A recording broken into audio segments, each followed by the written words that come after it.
bienvenue sur notre chaîne. Nous publions des extraits vidéo pour vous aider à choisir celui qui vous plaît. Pour savoir comment télécharger ce livre audio gratuitement, ou un autre de votre choix, n'hésitez pas à cliquer sur les liens en description.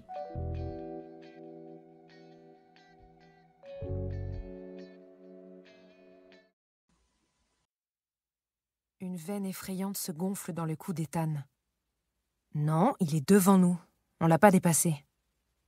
Les instructions imprimées pour la maison à Westchester, gracieuseté de Judy, notre agente immobilière, serrées dans les mains, je laisse échapper un soupir de frustration. Oui, nous avons un GPS, mais le signal s'est éteint il y a environ 10 minutes.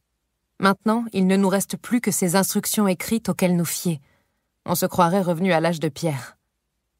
Eh bien, Ethan qui voulait quelque chose hors des sentiers battus, son souhait est en train de se réaliser. Le pire, c'est qu'il neige. Ça a commencé il y a quelques heures, au moment où nous quittions Manhattan.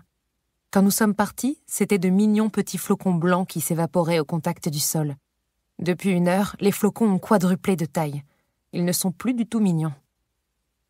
Maintenant que nous avons quitté l'autoroute, cette route étroite moins fréquentée est glissante à cause de la neige. Et ce n'est pas comme si Ethan conduisait un pick-up. Sa BMW a de magnifiques sièges en cuir cousu main, mais seulement 2 roues motrices, et il n'est pas incroyablement doué pour conduire sur la neige non plus. En cas de dérapage, il ne saurait probablement même pas s'il faut tourner le volant dans le sens de la glissade ou l'inverse. On tourne dans le sens où on glisse, c'est ça? Comme si elle lisait dans mes pensées, la BMW glisse sur une plaque de verglas. Les doigts d'Ethan sont exsangues sur le volant. Il redresse le véhicule, mais mon cœur bat la chamade. La neige devient vraiment mauvaise.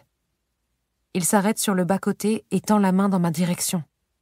« Laisse-moi voir ces indications. » Consciencieusement, je lui remets le morceau de papier légèrement froissé. J'aurais préféré qu'il me laisse conduire. Ethan n'admettra jamais que j'ai un meilleur sens de l'orientation que lui. « Je crois qu'on a passé l'embranchement, Ethan. » Il regarde la feuille d'instruction dactylographiée. Puis il louche sur le pare-brise. Même avec les essuie-glaces à fond et les phares allumés, la visibilité est très mauvaise. Maintenant que le soleil a baissé dans le ciel, nous ne voyons plus qu'à une dizaine de mètres devant nous. Plus loin, tout n'est que blanc pur. Non, je vois comment y arriver. Tu es sûr?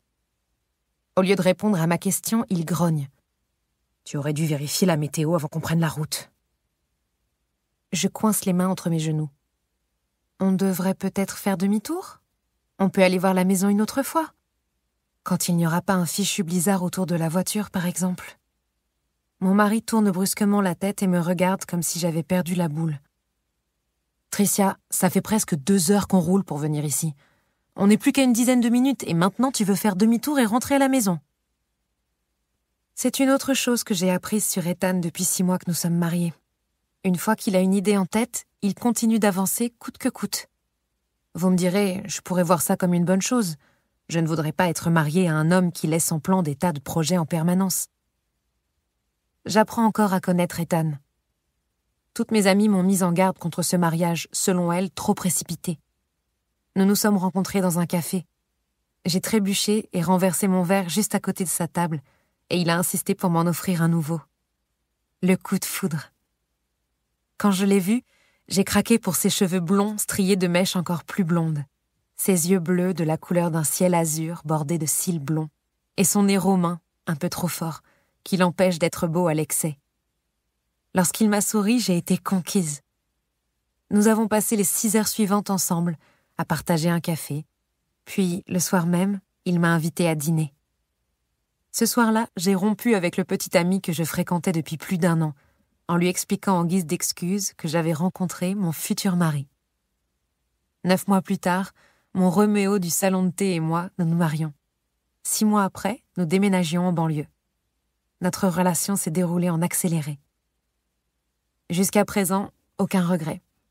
Plus j'en apprends sur Ethan, plus je tombe amoureuse de lui. Et il ressent la même chose pour moi.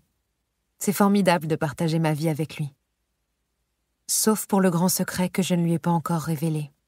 « Très bien, » dis-je à Ethan. « Trouvons la maison. » Il me tend la feuille de route, remet la BMW en marche. « Je sais exactement où aller. c'est droit devant. Ça reste à voir. Il roule plus lentement cette fois, à la fois à cause de la neige et pour ne pas rater le tournant, même si je suis certaine qu'il l'a déjà raté, il y a environ 800 mètres. Je ne quitte pas la route des yeux non plus, même si le pare-brise est maintenant couvert de neige. J'essaie d'avoir des pensées chaudes et... Si ce livre vous a plu, vous pouvez alors le télécharger gratuitement. Pour savoir comment faire, cliquez sur le lien en description de la vidéo. N'hésitez pas à commenter pour nous informer des extraits de livres audio que vous aimeriez écouter. Pensez à liker et à vous abonner pour ne rater aucune vidéo.